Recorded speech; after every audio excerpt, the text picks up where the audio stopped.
Blessed day, brethren. This is your pastor and preacher once again, inviting you na samahan po ako sa pag-aaral ng salita ng Panginoon. At gayon din po, kung nagiging pagpapala po sa inyo ang mga daily devotion po na ito at mensahe po ng Panginoon sa inyo, please share nyo rin po sa mga mahal po natin sa buhay at mga kaibigan po upang maging pagpapala rin po sa kanila ang salita po ng Panginoon. Please open your Bible in the book of Deuteronomy, chapter 1, in verse number 22 and 23. Ito po ang sabi po sa atin ng salita po ng Panginoon. And ye came near unto me, every one of you, and said, We will send men before us, and they shall search out the land and bring us word again. And the saying pleased me well, and I took 12 men of you, one of a tribe.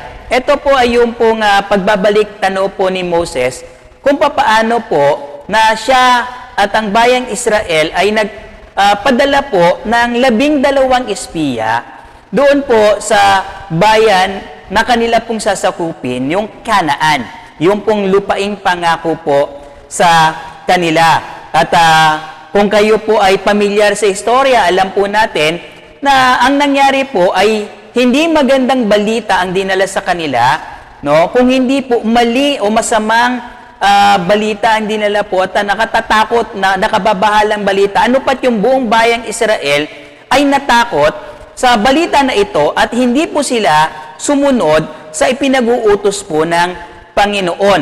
Now, ang dahilan po kung bakit natakot ang bayang Israel at ano po yung naging nagdulot po nito, yun po yung dahil si Moses ay nakinig sa mga tao, no, ng bayan at nagpasugo po sila ng mga ng mga espiya. No, remember that it is the Lord who guided them, no? At hindi na nila kakailanganin ng mga espiya na ito kung pag-aaralan at pag-iisipan lamang po natin, no? Pero nagpasugo po sila, no? At sabi nila, we will send men before us and they shall search out the land and bring us word again. At sabi po nila, para malaman nila kung saan yung dadaanan nila, no? Para malaman nila kung klaseng mga syudad yung kanilang kakaharapin, no? At ano yung magiging strategy na kanilang gagawin, no? Pero yun nga po, nakalulungkot, ay hindi po yun ang kanila pong nakita. Now, we will look at sa ating pong pag-aaral o devotion po natin ngayong araw na ito is to take care of taking counsel. Take care of taking counsel. Sino ba yung atin pong pinakikinggan? Marahil ikaw ay merong isang desisyon na gagawin o isang hakbang na importante at nais ng Panginoon na mapakinggan mo ito ngayong araw na ito upang sa paggawa mo ng hakbang at ng desisyon ay maging matalino ang iyong magiging hakbang. So take care of taking counsel. Ano-ano po ba ang mga dapat po nating gawin upang kung tayo po ay makikinig ng payo ng mga tao po sa atin?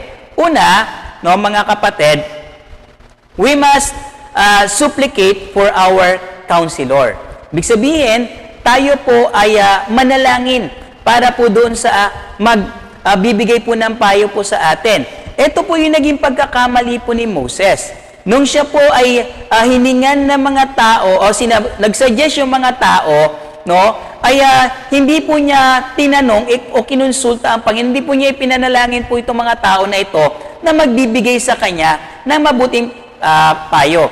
Sa mga nauna pong mga panahon ng buhay ni Moses, ay nagkaroon po ng mga tagapagpayo po siya. No, unang-una niya naging tagapagpayo marahil ay yung kanya pong mga magulang kung saan po siya lumaki. No? Sunod niya naging tagapagpayo ay mga Egyptian na hindi po niya pinakinggan. Nung siya po ay tumakas sa tumakbo mula po sa Pharaoh, nung siya namapatay niya yung isa sa mga Egyptians, no? Isa sa mga Egyptian ay naging tagapagpayo niya at counselor niya si Jethro, yung kanya pong father-in-law, no?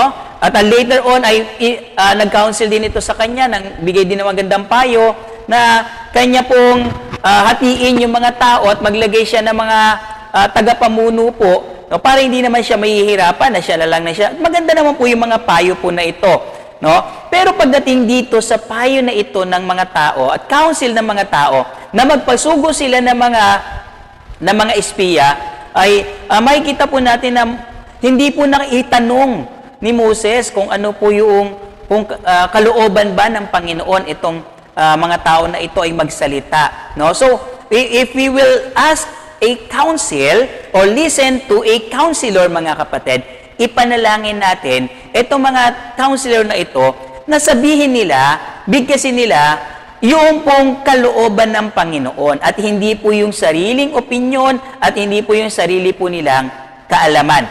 Pangalawa po, mga kapatid, we must sense yung intention ng ating pong counselor. Sabi sa atin ng Deuteronomy 1:21, "Behold, the Lord thy God hath set the land before thee. Go up and possess it, as the Lord God of thy fathers hath said unto thee, fear not, neither be discouraged." So ano ba yung intention ng mga tao na ito?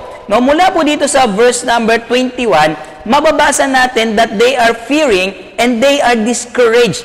They are just procrastinating. They are looking for reasons na para hindi po sila sumunod at tumalima po sa Panginoon. Kaya nga, yung 10 espiya, pinakinggan nila no? Yung 10 espiya, hindi naman yun yung kanila pong dahilan kung bakit nila sinugo Para lang malaman nila yung daan at dadaanan nila, para malaman nila anong klaseng syudad yung kanila pong kakadigmain. Pero masamang report po, yung binigay po ng mga 10 espiya po na ito. No? So, we must sense the intention kung bakit po nagbibigay ng payo po sa atin itong mga taong ito. Tingnan po natin, meron ba silang ulterior motive? Baka meron namang masamang dahilan o maling dahilan kung bakit po nila ginagawa ang payo na ito. Are they really sincere sa pagbibigay ng payo o naghahanap na sila ng dahilan para ikapahamak po natin?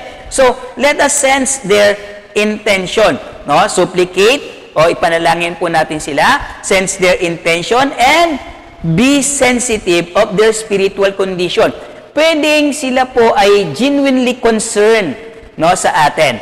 Pwedeng sila po ay driven by a love and concern and care para po sa atin. Pero tingnan po natin, ano ba yung kanilang spiritual condition? No, sabi po sa atin ng Deuteronomy 1:22, "And ye came near unto me, every one of you, and said, We will send men before us, and they shall search out the land."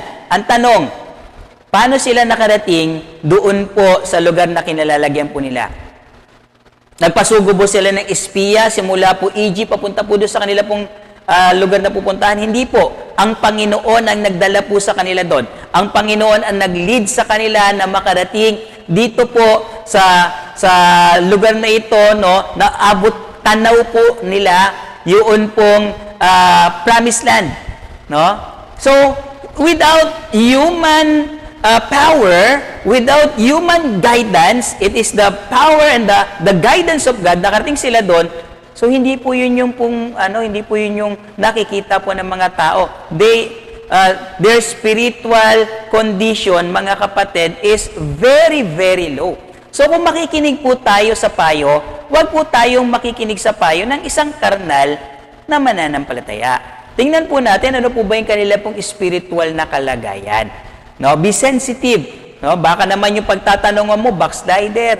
Baka yung pagtatanungan mo ay mayroong ginagawang kasalanan din, no? At gusto mo lang magtanong doon para back-upan niya yung gusto mong mangyari, ay maging maingat po tayo at mapanuri po tayo para hindi po tayo mapahamak. By the way, nung nakinig si Moses sa mga taong ito, yun po yung dahilan, yun po yung naging simula, no? At naging dahilan kung bakit hindi po siya nakapasok doon po sa promised land, no? Nangyari po yun within the 40 years na kanila pong wanderings Kung nakapasok sila doon, sana nakapasok na si Moses, nakinig siya doon sa mga tao, no? Okay? At panghuli po, mga kapatid, search out for scriptural principle. Ang sabi po ng Biblia, the saying pleased Moses well. At hindi po siya tumingin sa record. By the way, mga kapatid, no? Si Moses, siya yung sumulat ng Genesis, Exodus, Leviticus, Numbers, Deuteronomy. At according po sa mga scholars, ay most probably siya rin ang nakakolekta ng aklat ng Job, no?